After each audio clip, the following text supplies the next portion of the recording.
नहीं भाई साहब, देखिए आशीष, हमें इन टॉक टेंट्रम्स के बीच में ट्रेड करना है और आपने बिल्कुल सही कहा। रेस्ट ऑफ एशिया या फिर क्रूड अगर आप देखें तो आपको गिफ्ट निफ्टी की ये वीकनेस समझ में नहीं आ रही है, मेरे को भी नहीं आ रही है, बट फिर भी इसको रिस्पेक्ट देते हुए डेटा को देखेंगे। आशीष, अगर हम इन स्टॉक्स फेलियर और क्रूड के इस बिहेवियर के बीच से पहले थोड़ा अपने स्टैट्स पर नजर डाल लेना, एक्यूट स्ट्रेंथ, बहुत अच्छी स्ट्रेंथ थी और बाजार और कुछ डिलीवर करने को यकीनन तैयार था।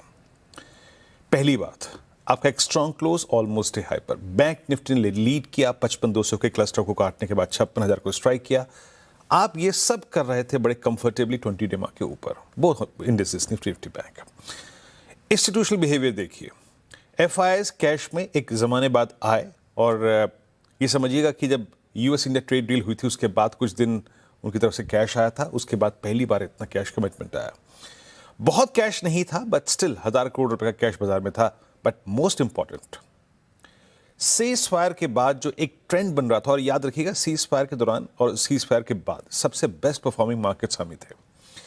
एफआईआईज ने 3438 करोड़ रुपए का इंडेक्स बाय किया लास्ट सेशन में शुक्रवार को। 19,000 कॉन्ट्रैक्ट शॉर्ट कवर किए, 2400 कॉन्ट्रैक्ट लॉन्ग थे, यानी उनका अग्रीमेंट 24,000 के ऊपर के क्लोज के ऊपर था और उनके नेट शॉर्ट रिड्यूस होकर करीब करीब आप समझिए आशीष के 2,06,000 कॉन्ट्रैक्ट, यानी एक सब्सटेंशियल शॉर्ट कवर कैश में buying.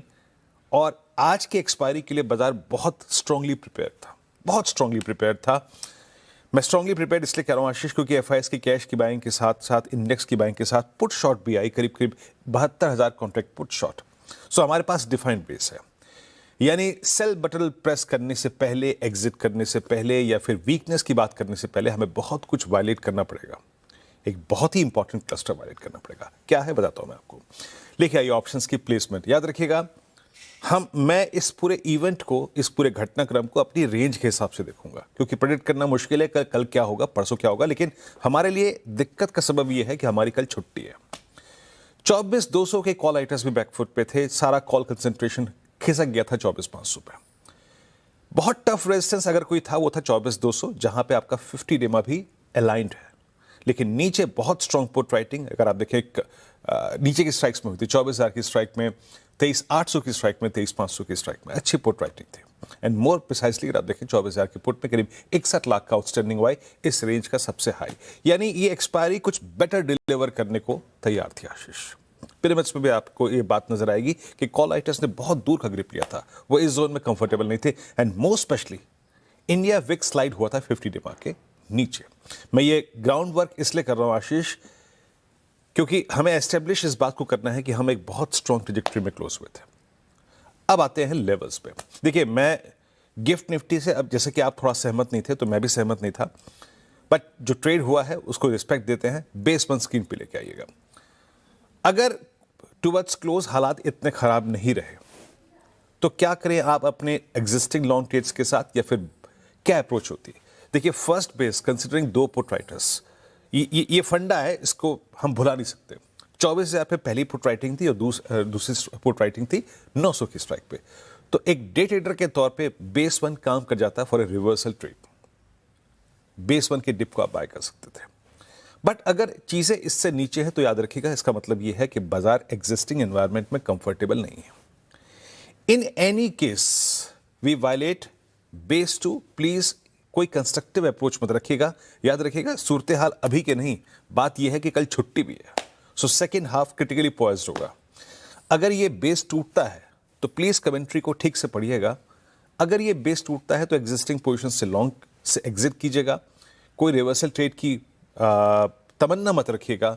In that case a drift towards last week swing low, यानी करीब करीब 23,650, और इसको हटा दीजिए।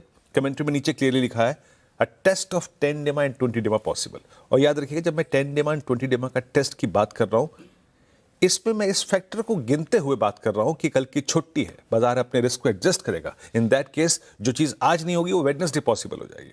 But base two is more than critical. हमारे इस पूरे स्ट्रक्चर को संभाल के रखेगा बेस टू। इसके नीचे एक्यूट वीकनेस और इसके ऊपर रेजिलियंस रहेगी।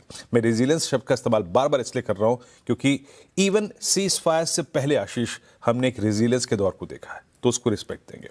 निफ्टी बैंक मंडे ये फ्राइडे की स्ट्रेंथ को इसने स्पॉन्सर किया, क्या खूबसूरत ट्रेड दिया था, और मैंने कहा भी था कि 55,200 के ऊपर निकला तो 55,834 मिलेगा, बुक करिए यहां पर प्लेसमेंट यह है कि सारा का सारा पुट कंसंट्रेशन 55,000 की पुट पे है और बड़ा कॉल कंसंट्रेशन 56,000 की स्ट्राइक पे है, क्योंकि क्रूड से एक स्ट्रॉन्ग कोरिलेशन होता है बैंक निफ्टी का, तो ये लाजमी है कि ये ज्यादा रिएक्ट करेगा। लेके आइए बेस 1 और बेस 2 स्क्रीन पर। बेस 1 नॉर्मल सर्कमस्टेंसेज में इन स्टैट्स के मुताबिक एक लिक्विडेशन या फिर एक गैप डाउन पॉसिबल था, but if more than that अगर हम बेस 2 को वायलेट करते हैं दिक्कत तब आएगी। मैं अभी भी कह रहा हूं कि इवन मैं एज ए ट्रेडर बेस 2 तक के डिप को बाय करने का इच्छुक था, लेकिन अगर चीजें हमारे कंट्रोल से बाहर होती हैं, चीजें पुट राइटर्स के जोन के नीचे जाती हैं और क्रूड थोड़ा सा रिएक्ट करता है during the day and more specially that tomorrow's holiday factor, अगर बेस 2 वायलेट होता है देन निफ्टी बैंक अपने आप को प्रिपेयर करेगा। कमेंट्री में मेंशन है 54,400 और 54,341 के जोन के लिए ट्रेड अकॉर्डिंगली, क्योंकि वहां पे क्या है, वहां पे आपका 20 डे में अलाइंड है। तो आशीष दोनों ही इंडिसेस के लिए and most specially for Nifty considering expiry base 2 is more than critical. Ashish.